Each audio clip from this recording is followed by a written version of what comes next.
quer um livro com tensão de cortar à faca, este livro não é para si. Aqui cortam-se coisas à machadada.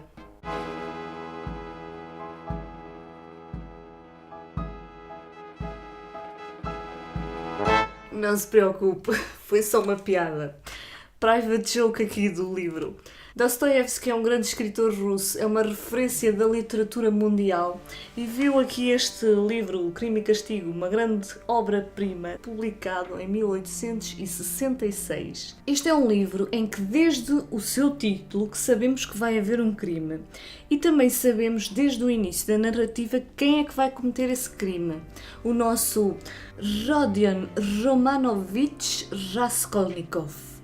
Então, desde o início que nós vamos acompanhar este personagem, vamos acompanhar todos os seus pensamentos, angústias e a sua perspectiva nesta história. Aliás, a maior parte da história nós vamos acompanhá-la no ponto de vista do Raskolnikov. Então, este é um personagem que é um estudante, um jovem estudante universitário que está ali em São Petersburgo a tirar o seu curso de Direito. Ele está ali a viver longe da sua família, que basicamente são a sua mãe e a sua irmã. Ele vive grandes dificuldades económicas ao ponto de ter de abandonar os estudos, apesar de que essas dificuldades económicas não chegam verdadeiramente a ser justificáveis para ele abandonar os estudos, porque ele teria a possibilidade de continuar a dar as suas aulas particulares e também de fazer, juntamente com o seu amigo, alguns trabalhos de tradução. Mas ele acaba um pouco por se resignar a essas dificuldades e acomodar-se um pouco. E logo desde o início da história nós assistimos a uma cena que nos capta logo a atenção, em que ele sai do seu quarto e tenta escapar-se ao olhar da sua senhoria, porque lhe deve várias rendas há algum tempo. E nós vamos então acompanhá-lo logo de início. Como é que ele está a magicar o seu plano do seu crime que ele pensa em cometer, que é contra uma velha agiota que faz penhoras de pequenos objetos valiosos de pessoas como ele com dificuldades económicas, oferecendo muito pouco dinheiro por esses objetos e exigindo prazos de pagamento pelas suas penhoras com uma margem muito curta e muito rígida, sendo implacável se esses prazos não fossem cumpridos. Nós deduzimos que Raskolnikov planeia aquele crime horrível, diga-se de passagem, principalmente por causa da sua situação económica e como forma de melhorar a sua vida e a sua dignidade. Ao longo do romance nós vamos também percebendo que ele usa um pouco o argumento de que essa velhota é um ser desprezível, mas isso também pode ser visto como um argumento psicológico da cabeça dele, como forma de atenuar a sua culpa. De qualquer das formas, ele planeia o seu crime até de uma forma bastante pormenorizada, desde a forma como ele vai obter o seu machado para matar a velha à machadada, daí se explica a piada aqui do início do vídeo. Mas há coisas que ele acaba por não conseguir prever exatamente e que acontecem e que acabam por fazer com que o seu plano não dê tão certo como ele julgava ao início. Enquanto Raskolnikov ainda se encontrava dentro do apartamento, acaba por aparecer a irmã dessa velha agiota e ele tem que matar essa irmã, não estando nos seus planos, e mesmo assim ele consegue escapar ali do apartamento apenas por uma unha negra. Raskolnikov acaba por ter de enfrentar durante toda a história grandes dilemas, porque ele acaba por ter de lidar com a fuga às consequências do seu crime e toda essa carga emocional com uma angústia constante do início ao fim do livro vai fazer com que esta história se torne assim bastante tensa, e a sensação que eu tive ao longo do livro foi aquele suspense resultante do seu drama psicológico. E eu diria que a parte do castigo vai iniciar-se logo após o crime, que ele vai ficar muito apavorado e vai tentar livrar-se de todas as provas do seu crime, e inclusive ele chega a adoecer e entrar em delírio, e nós ao lermos a sua história acabamos por partilhar dessa angústia, muito por causa do tipo de narrativa que o Dostoiévski opta por fazer aqui. Nós temos acesso aos pensamentos do Raskolnikov, nós encontramos-nos na cabeça dele e acabamos por sofrer com ele esse castigo psicológico. E quanto maior a sua imaginação e o seu envolvimento na história, mais o leitor irá sofrer. Por isso, se for suscetível, tome cuidado. E principalmente se sofrer de ansiedade, tome um chazinho de tília e tome cuidado para não ler este livro à noite. E sim, Raskolnikov cometeu um crime horrível, mas o que mais perturba quando lemos esta história é que ao mesmo tempo Raskolnikov consegue ter ações muito humanas, porque ele acaba por ter compaixão daqueles que sofrem, acaba por ter atos de bondade, e isso só mostra a dualidade da natureza humana, que tanto é capaz de matar nas circunstâncias certas, como é capaz de amar. Porque é que eu digo matar nas circunstâncias certas?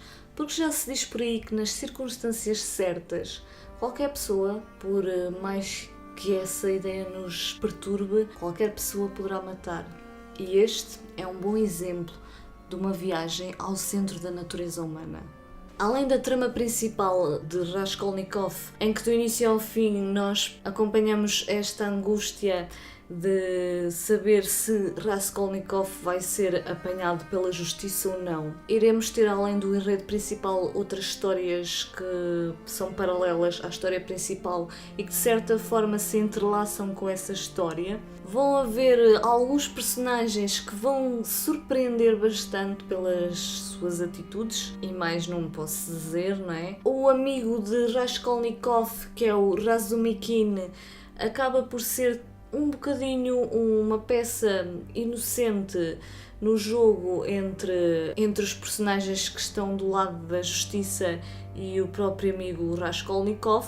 Raskolnikov acaba por se isolar praticamente de toda a gente, inclusive desse seu melhor amigo Razumikin, e a única pessoa que vai ser a sua confidente e com quem ele se consegue abrir mais será uma prostituta, a Sónia. Ele vai um pouco como que humanizar-se com ela e ter compaixão por ela, e acaba por ver nela assim uma forma de não se sentir tão miserável com a culpa que carrega. E um pequeno parênteses para quem leu o livro. 2 grandes momentos que eu achei assim geniais nesta história: quando a irmã de Raskolnikov tomou assim uma atitude firme numa determinada situação que eu não vou contar aqui, mostrando que era uma mulher de caráter e com dignidade. E as outras partes que eu achei também geniais, os massacres psicológicos daquele juiz de instrução, o Porfírio, em que ele faz aqueles interrogatórios que são característicos seus, de sondar ali o seu suspeito com perguntas meio que dúbias e com segundas intenções, até que o suspeito não consegue escapar mais a esse jogo psicológico e acaba por confessar os seus crimes. Não estou a dizer que é isso que vai acontecer aqui com o Raskolnikov, porque ele também sabe jogar muito bem com isso e consegue captar as subtilezas do juiz de instrução. Eu estou a dar um exemplo para o que era característico no personagem do Porfírio fazer com outros casos, mas enfim, eu achei simplesmente essas partes geniais. Para quem gosta também de ver adaptações dos livros que lê, eu vi uma adaptação da BBC de 2002 de uma minissérie de 2 episódios e que, apesar de fazer assim pequenas alterações a alguns pormenores da história, que não são assim tantas como isso, e de naturalmente ocultar outras partes da história que não são tão relevantes para o enredo, ela acaba por ser bastante competente na criação do clima psicológico e na tensão do enredo deste livro. Eu vou deixar aqui os links em baixo, então, para se quiser ver essa minissérie. Quanto a esta tradução desta edição, eu desconfio que ela talvez não seja diretamente do russo, porque houve assim algumas partes que eu achei assim um bocado estranhas e eu fiquei sem a certeza se seria da tradução ou do próprio texto. De qualquer das formas, eu sei que a edição da Editorial Presença aqui em Portugal, traduzida por Filipe Guerra e Nuno Guerra, são diretamente do russo, e estes tradutores têm boa fama de traduzir em textos russos, por isso, se puder, opte por essa tradução, porque é uma forma assim de não perder muito do texto original. Espero que tenha gostado deste vídeo e da minha opinião. Diga-me qualquer coisa, se já leu o livro, o que é que achou e se ficaram assim tão perturbados com a sua leitura como eu. Vemo-nos para a semana e até o próximo vídeo.